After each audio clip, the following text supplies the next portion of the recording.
My name is Frank O'Connor. I'm Franchise Development Director in Halo at 343 Industries at Microsoft.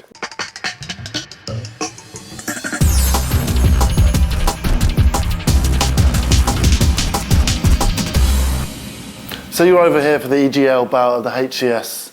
How does the UK scene differ to the US scene? I mean, I'm originally from the UK, so the UK scene and the US seem to me kind of blend, and we've always had a really big numerical following in the UK. So it's, just in terms of proportions, it's our biggest market after the US.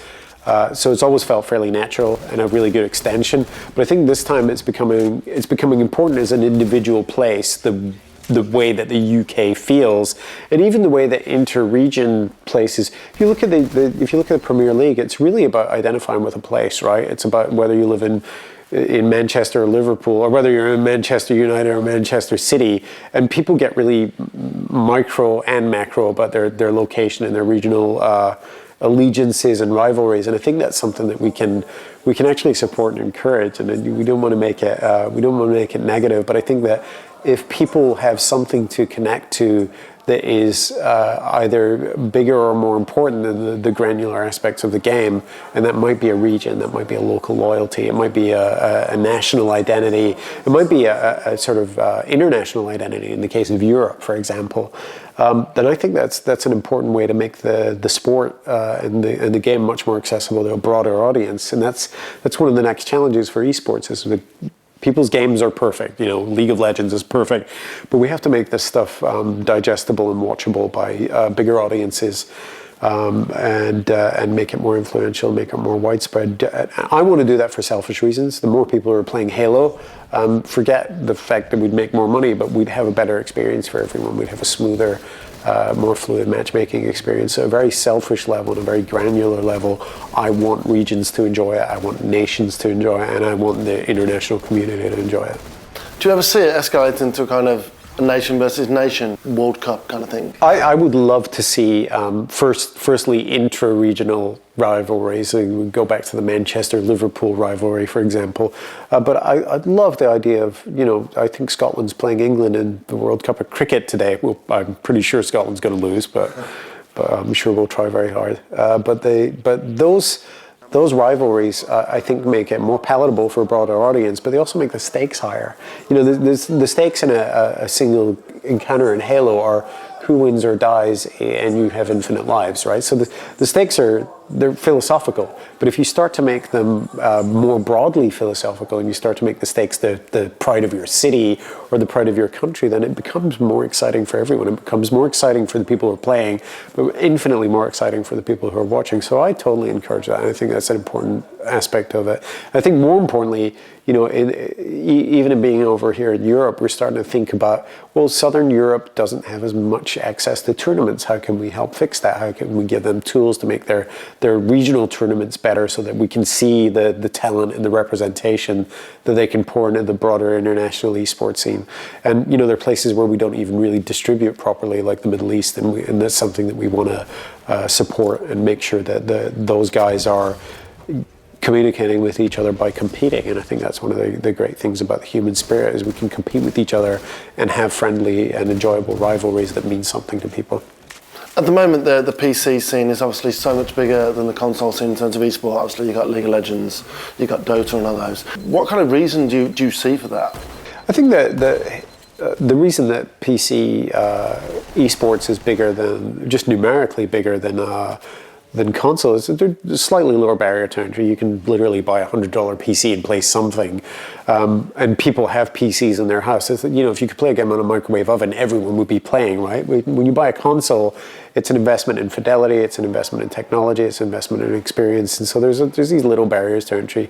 But I think that one of the fundamental reasons that PC is ahead of consoles currently, maybe forever, I don't mind that as long as we grow, is that they've had a longer history of it. People have been playing PC games online against each other and with each other for 20 or 30 years, and that shouldn't be surprising to anyone. Consoles didn't really get online properly, and there was stuff on the Mega Drive, the Genesis, stuff on the Dreamcast, but they really didn't get online properly in broadband until the Xbox actually.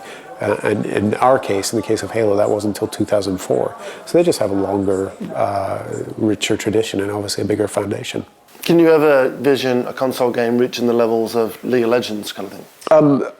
Not only can I envision a console game reaching the level of League of Legends, I think that a lot of the console game types and genres that we like and the sort of style of fidelity in console games is maybe more watchable than something. League of Legends is a beautiful game with amazing art and animation, but I think if my mom came in and looked at League of Legends and then looked at Halo and she watched them both for 5 minutes, I could say, okay, what happened in Halo? She would say, I have no idea, but the red team was fighting the blue team and they all had machine guns.